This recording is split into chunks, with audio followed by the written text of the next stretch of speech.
The NCAA is forced to give possession of NIL back to the individual teams. Big changes are coming for 2024. Grab a drink and join us on tonight's Tailgate.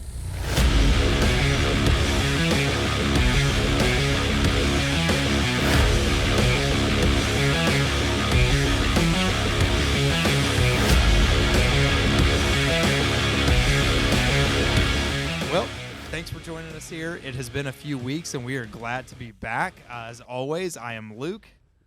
I'm Dennis. I think I'm Michael. Big changes. Yes, big changes have happened. A lot goes on. What in 2 just weeks. happened? Okay, well. He has come over to the dark side, or well, the light side. I don't know if you guys can say that. Well, you guys don't even have shade. Let's not man. say that. Let's not say that. The light side. Well, okay. We're lighter because we don't have as much hair. It's true. At least you guys can go to Costco and get sunscreen together now. True. Like, We got definitely gonna need that. we can shimmer. Yeah, definitely going to need that. I'll just wear my hat. Well, yeah. So 2 weeks. Lots going on in 2 weeks. A lot has happened. Besides Michael losing his hair. Well, not losing, getting rid of his hair. Yeah, I got rid of my hair. I mean, NCAA is not the one that lost, I guess. You know, Mm-mm. It's true. Not at all. Michael's in mourning, as you can see, wearing black and everything. That's right. Well, this is gray, and Little this is black. Moment of silence for baldness. Baldness? No. We're going to celebrate that. Okay. But what we are also going to celebrate is the NCAA getting a swift kick in the pants by the court system. Way to go, Tennessee and Virginia. They actually won this time. They won. Yay. They can't do it on the field, but they can do it in the courts. Hey, we were 9-4. I mean, Virginia was probably, 2-10? I don't know. I can't Not remember worth what their talking schedule. about. Not even gonna look it up. Not even going to look it up. It's not worth it. But again, it was a win for all of college sports. Like, NCAA was overstepping their bounds, trying to retroactively put rules on teams when they didn't have rules in place, and we all know that that's just not how that works. You know, and so and again, the court saw it for what it was. They understood that the injunction was necessary. So again, that doesn't mean that the NCAA is completely struck down. It just means that as of right now, there's nothing they can do, which is great.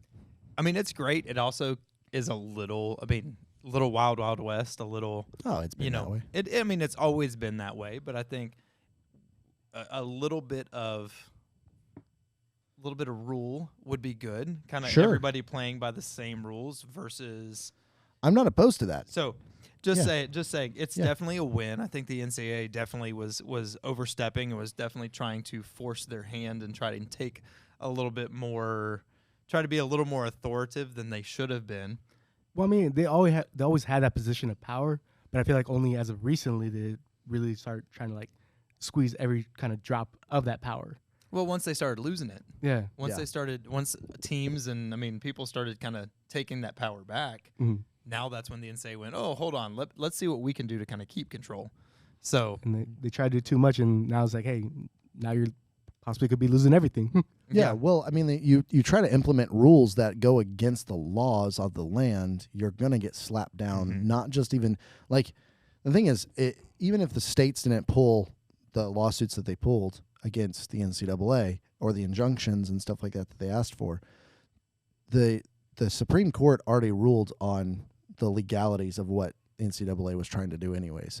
I mean, it kind of surprised me, though, how the NCAA was able to do this for so long, and yet they basically try to put, like, rules as they go. You have over 150 teams, 150 schools, like, as you're kind of creating these laws, you can't just go, hey, we'll create it as we go. You can't be doing that. You kind of have to have a little bit more structure, and I guess that's kind of surprised me. Is like they had so much time to basically adapt, and they waited too long. Well, I think that they were a giant for so long. Yeah. They were the NCAA. Like, nobody messed with the NCAA for so long that they got a little cocky. They got a little like, nobody can touch us. We're used to being kind of the big dog, and then all of a sudden, you have. It's like an Appalachian steak. Yeah, right. Yeah. You got conferences that are stepping up. You've got teams that are stepping up. Conferences disappearing. Yeah, conferences. Yeah, man. Yeah, but all that sad. to say, the NCAA is getting a little bit of what they deserve. Again, it scares me a little bit, even though I mean, I'm going to be honest, like 2 of us up here, Tennessee and Ohio State, are very fine with NIL being whatever they want to be. We have 2 of the biggest NIL collectives going on. So both of us would be perfectly fine with that. But I think for the state of the NCAA, or for the state of college football, for collegiate football, it's going to be best to have some kind of rules implemented, some kind of because salary cap. I don't know. Yeah, I mean, with Ohio State and Tennessee, you guys are part of one of the biggest, or you guys are 2 of the biggest conference right now in college football. So you guys are able to move your weight around because you might not be the best team in your conference, but you do have like long, rich history that you're able to kind of push around, move around, just out of that kind of money, like from your alumni to your fans who didn't even go there.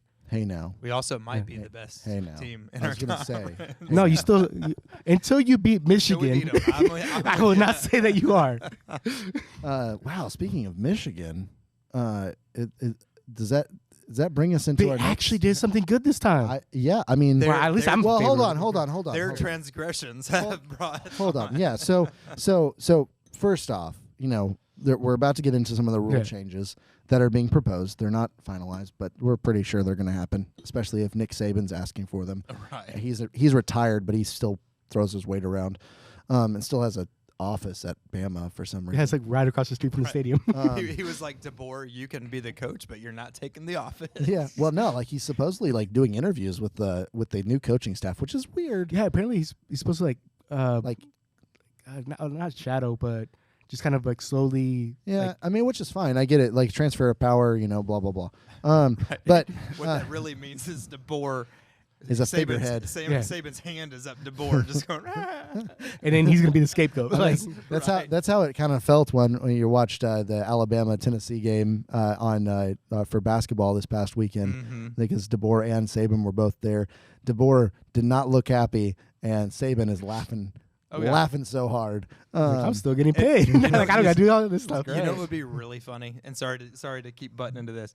It'd be really funny if like Saban, this was all like Saban's master plan, and he's like, I'm gonna let Alabama, like they've been getting on my case because we haven't been doing as good as we have. I'm gonna let them see for a couple years what not having come out of retirement. Like, and then like DeBoer like tanks it, and Saban's like, sure, I'll come back. Yeah. Imagine how wild that would be. I know it's like very hypothetical. A year.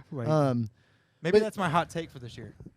Oh, that Saban's going to be back within 3 years. Oh man, that's we got to make sure to say that. Stay tuned for the tailgate in 2027 when we unveil that how accurate that that particular prediction was. Luke has kind of been pretty good with coaching wise. I'm not saying he is. I'm not saying he's been bad at it, but. One thing that has been bad was the issues going on at Michigan this past year, in the past few years, and I just have to sit here and say real quick to Michigan fans, y'all, you can't take credit for the proposed communication within headsets, and say y'all did that. You're responsible for that happening. And also on the same foot say, hey, you know what? We didn't cheat because one happened or the other happened. It didn't both happen like the way that you wanted, way you were trying to make it sound. Yeah, there's a cause and effect. There has to be a cause for an effect to happen. So of course the helmet communication rule, or the NFL helmet communication rule, we'll call it the Michigan's cheated rule. I feel like Michigan's like, that wasn't us. That was Harbaugh. Like since he's gone, like we could blame him. Well, they can also blame Stallions, but again, while it's all alleged, Lone Wolf, huh? Lone Wolf. But essentially, like the communication rule, if it does get passed, it actually would be excellent for pretty much every team in the NFL. The NCAA too. Sure. It's already good in the NFL. That's right. What am I talking about? Yeah. NFL, NCAA, college sports. What is it, 1984? I don't know. Yeah, no, not 1984. I wasn't born then. What happened in 1984? The world didn't I exist. was born. Oh, so that's when it went downhill. Yeah. Society went. worse when I was created. Interesting. Like he literally has to look down. He's like, really depressing for a second. Right. But no, again for college sports, like the helmet communication rule would be excellent for all teams. Like just it'll last for better play calling, and better adjusting. Again, it cuts off at 15 seconds before the play is snapped, and so the communication, it's not like literally can just be consistently fed to the quarterback up until the snap. Like that's just not how it's going to work, which is fine. Sure, and I would assume. Go ahead. Sorry. No, you're good. I was just saying, I would assume you'd still see the colored people on the side, the red and blue and green shirts with like. Be careful. Yeah, I was like, Michael, please don't cut that. Don't edit that part. That sounds. I'm not going to. I'm like, I can't allow this. The people with like the different colored shirts or the different signs or Hey, whatever use it your may words. be. I know. I'm like, I'm gonna get canceled.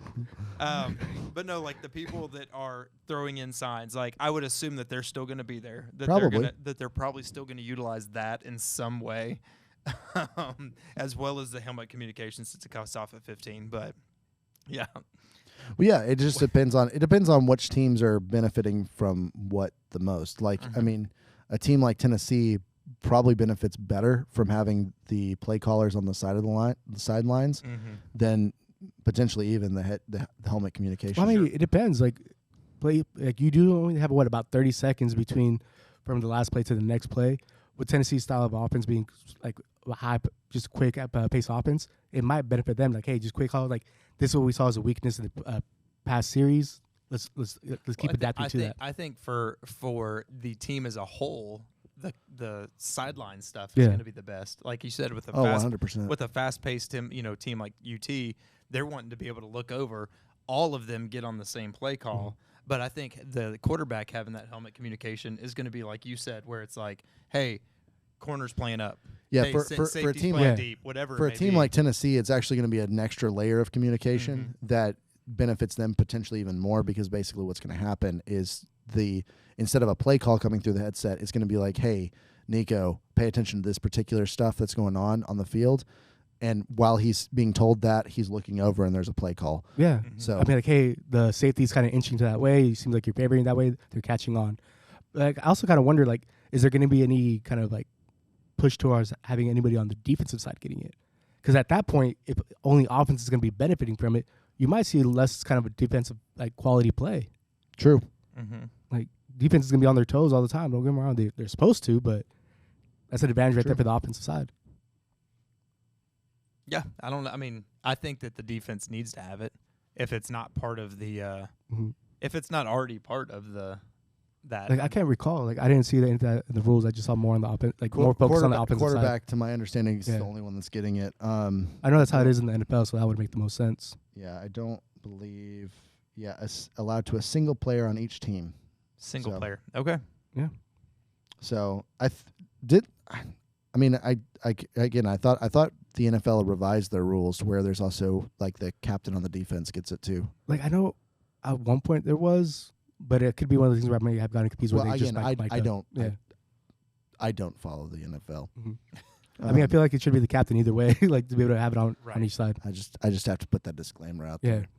Yeah. Who won Taylor Swift won the Super Bowl, right? Yes, Taylor Swift. Taylor Super Swift. Bowl. Okay, Yes. Taylor Swift, Travis Kelce. That's for the algorithm. Yeah. For the algorithm. Then Jason Kelce actually retired. He officially announced. I'm seeing some stuff about defensive headsets. So. Yeah, I'm reading on according to Sports Illustrated, which I mean they're going out of business, so who knows? Shade right there. I mean, I don't have any hate for Pat Forday or anything like that. Fake news. Watch out, NCAA. You're gonna see what happens. Yeah, I know, right? But it says coach to player communications will be allowed to a single player on each team who would have the green dot placed on their helmet to single him out to the officials. So there's like a specialized thing on the helmet that goes. Yeah, I mean that's what the pros is, and I'm gonna assume. I don't know why I didn't look it up, but I'm gonna assume that there's gonna be one on the defense and one on the offense. Probably. Like it's one I feel person like on it the field. could kind of take away a little bit from like the stadiums as loud as they are too as well. Could. Oh, 100%. Could. That could be. Don't get me wrong, because there could still be able to signal, but you still. I mean, the thing is like you still get the environment, the setting is still there. Don't get me wrong. You still, if you're doing all your communication through the headset, if you're doing all of it through the headset, then it's not, because you're still going to have to, you're going to have to relay what's coming through your headset to your teammates. Yeah. However, if you're utilizing the headset for, like Michael was saying, hey, here's the things to look, that safety's been drifting, like let's try and catch this corner, whatever it may be, and then the plays coming in from there, the people on the sidelines that are calling those plays, then you kind of have that extra layer. So I definitely think that helmet communication is just going to be added. It's not going to take over what's currently going on. It was a long time coming. I feel like they should have done this. Oh, they should have done this years ago. Years ago. I feel like after Michigan the third or fourth year, championship. I feel like after the third, fourth year, the NFL kind of implemented. They should have been like, "Hey, let's take notes. We could do this too." Right. Yeah. The NCAA's reasoning was it's just too expensive. Right. I see where they would come with that. I do not see that. I don't. No, it's because you got to think about the smaller schools. It's not just the big schools that would have it. Yeah, but the conferences pay for it, so it doesn't matter. Like the conferences are paying for it, so it's just like SEC is going to have a much bigger budget than. I understand, but what I'm saying is that just goes into a pool that the NCAA uses for all of those. You mean they actually give players back money? No, No, they give schools. they give their officials money. Yeah. But the other big proposed rule change is the 2-minute warning, which I think is awesome. I don't like it. You don't like the 2-minute No. warning? You don't. Why? I wasn't even a big fan of it in NFL, to be honest. Yeah. Yeah. I mean, I just think that it's one of those, like, you're giving a team a timeout. No, I just want to watch more commercials. That's why I think That sounds about right. Oh, okay. You can get your drink in that time. Yeah, Right. That is to me, that is the best time of the game. To go to the bathroom. I mean, that's what I do. I literally run around back. No, not I'm well. coming. The 2-minute warning, yes, is a good time to go to the bathroom. No, but I like that. Okay, here you are. You've got no timeouts. There's 2 minutes and 20 seconds to go, and the only way, like, you just got to go. Like, not this, I'm going to try and play the clock and, like, get a run and, like, use that 2 minute warning as a timeout. I like the way it is. I mean, it's one of those things, like, am I going to sit here and fight it tooth and nail and, like, be angry tonight when I go to bed because of it? No. But I just like He would have a 2-minute warning to relax before he goes to bed. You're right. No, I just like the way it is. I like that. I agree with you. Like, I feel like the 2-minute makes warning more wouldn't bother me excitement. if they didn't take away, like, hey, a first down, time stops. If they kept both of them, I don't think it would have bothered me really all that much. It would be kind of excessive. But I like the whole, hey, get a first down, time stops. Because that means, like, any play can be run. It could be, 3rd and 1, and you're down by a touchdown, but you have 60 yards to go. That first down can easily be attained. The game keeps going. Hey, but I need to see more commercials. So, way to go, NCAA. I wanted to see more commercials. I wanted to see less football. I hate bald Michael. Hey, He went to sports clips. listen, you spend some time out in Colorado, you get your head screwed on sideways or something. I don't know. It's all the pot. I did not smoke anything out there. He was very much in the mountains, in that high altitude. I was in the high High altitude. in the mountains. I was very close to the sun. It was. Oh, Coach Brown? Huh? No, you're next to his car. Shador. Oh, my bad. In the sun. No, He's in the yeah. sun. I got you. I did drive by and see his Lamborghini, which was parked in the wrong spot. Yeah. Dion. Come on. Hey, he probably had the handicap pass. He's missing a couple Prime's toes. Spot. Yeah, Like- yeah. His Like- handicap is that he's not that great of a coach. Ouch. He takes receipts, guys. I don't know where hurts more, that to him or his lineman. Well, I mean, also the parking around the stadium is atrocious over there. Like, we've been to Neyland a few times, and there's plenty of parking, especially like on not on a game day. You can park pretty much anywhere and be okay. At CU, my goodness, it was we couldn't find anywhere to park. We wanted to step out and just like take some video or take some pictures of the stadium. Like, not obviously go inside, but the parking was just atrocious. Everything was like, you have to have a permit for. Is it worse than Vanderbilt parking? No, nothing's worse than Vanderbilt parking. Vanderbilt doesn't have a parking for their stadium. Exactly.